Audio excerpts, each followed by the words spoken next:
Among Europeans, there has been a huge sigh of relief when France elected their new president, not Marine Le Pen, earlier this month. One of Emmanuel Macron's first political acts as such was an unconventional choice. Instead of holding his victory speech at the Place de la Concorde, which he'd have deemed too far right a gesture, or the Place de la Bastille, too left, the centrist candidate chose to speak in front of the Louvre. Throughout his campaign, Macron has expressed his determination to become the first French president in a long time to put an emphasis back on culture and cultural education again. And this place where we're meeting tonight is actually expressing that, because it is a place of history.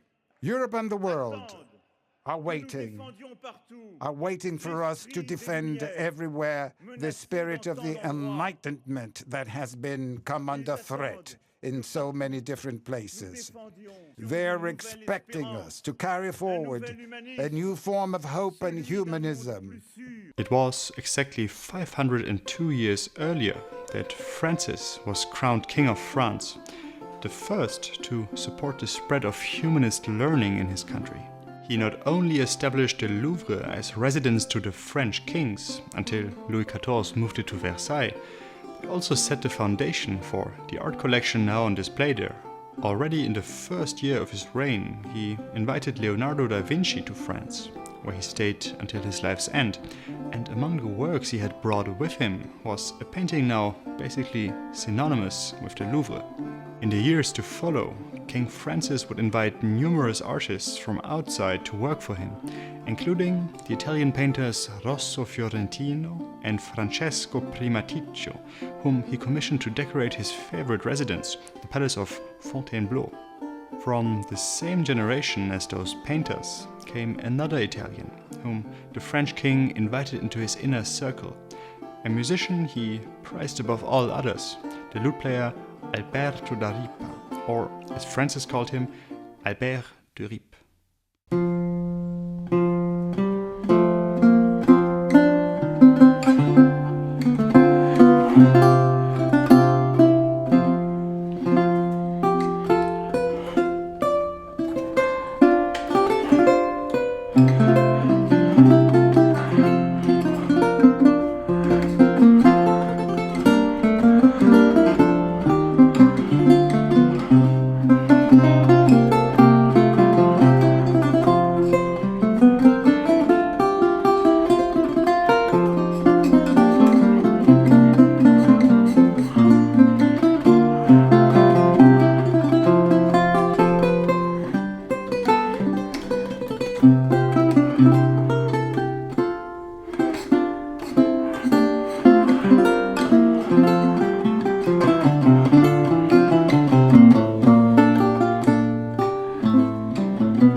For someone of humble origin, Alberto da Ripa enjoyed an incredibly high status at the French king's court.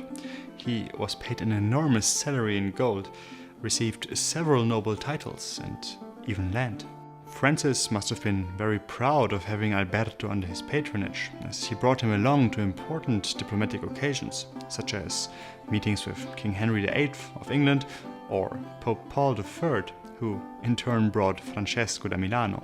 It's quite astonishing that the French king chose to bestow such favors and a role of cultural representative for his own kingdom to someone he had invited from Italy.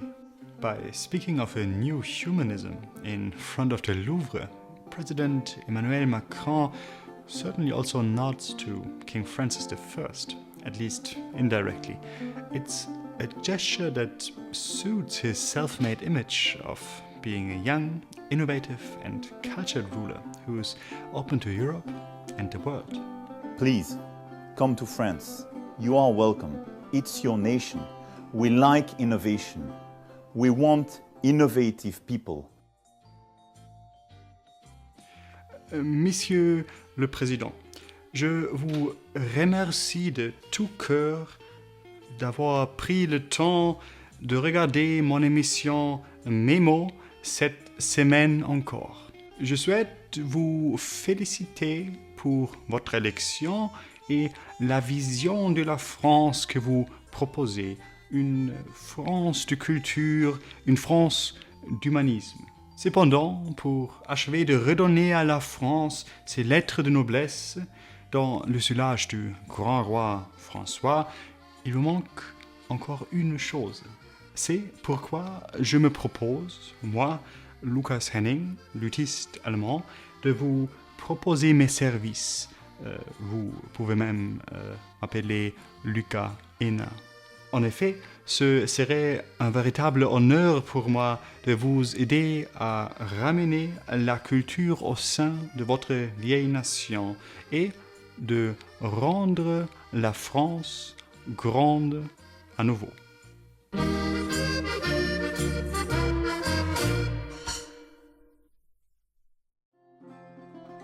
For more videos like this one, you can always visit my website, musicamemo.com, where you'll not only find all previous episodes, but also a newsletter to which you can simply subscribe with your email address. This way I can send you a message whenever I release a new episode, which usually happens once a week, right before the weekend. So I hope to be seeing you next Friday for another installment of Memo. And if you enjoyed this video and would like to support what I do, please consider telling your friends about my show. Memo is a project I started in the hopes of introducing many new listeners to this kind of music, and the only way for me to reach them is through your support.